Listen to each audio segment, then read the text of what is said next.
Kajillionaire is written and directed by Miranda July. It stars Evan Rachel Wood, Gina Rodriguez, Richard Jenkins, and Deborah Winger.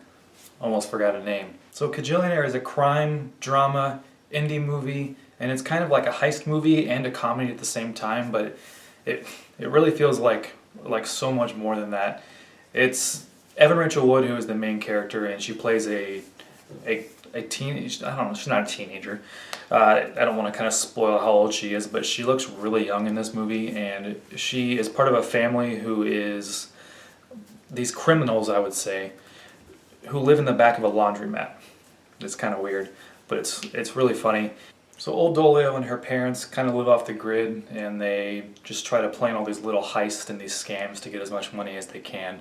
The story really takes off when old Dolio and her parents meet Gina Rodriguez's character, Mulaney, and things kind of take a dark, twisted, like weird turn. But I will say I absolutely loved this movie. It's adorable, it's emotional.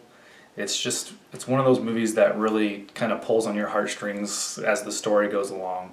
Evan Rachel Wood was definitely my favorite character of this movie. She kind of disappears into her role, like I said earlier. She wears these big baggy clothes. She's got her long hair draped over her face. And I didn't recognize her at first. I've only really ever seen her in Westworld.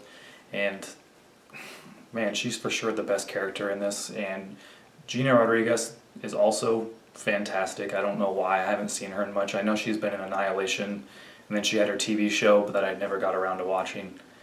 But then Richard Jenkins is perfect as usual, and man, he's really funny, and he's underrated.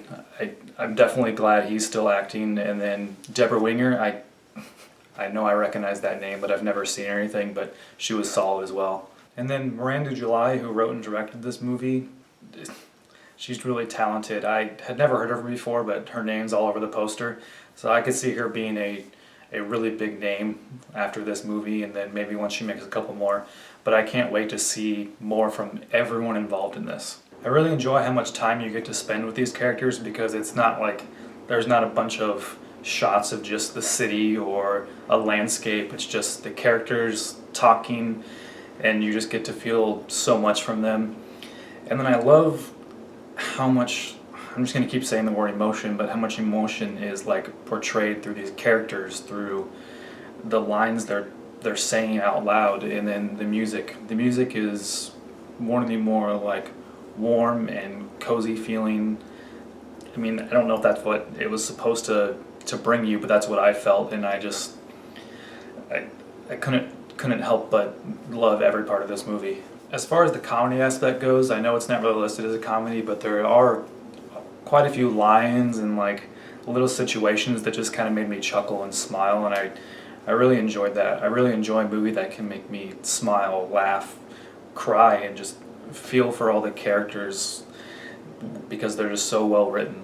I almost forgot, if you do go see this movie, please comment below, or if you know me personally, talk to me, because I want to know your thoughts on this scene that involves an old man in a house and a piano. It's one of the best scenes I've seen in a few years, and I cannot wait to talk to people about it. I can't wait to talk to people about this movie in general. I'm really excited to talk about this. Overall, this movie is great. It's a little story with just perfect and unique characters that I can't wait to enjoy again, honestly. I will probably go see it again. I believe you should go see it. Go support your local theater. Go support these indie movies that are probably struggling right now. I know everything's struggling, but if you love movies, go support things like this. I'm going to give this movie an extra large popcorn with an icy. It's a 5 out of 5. I seriously loved it so much. I wish I could say more, but the less you know about it, I think the better. Just if you enjoy indie movies, please go see this. And as always, see you guys in the next movie.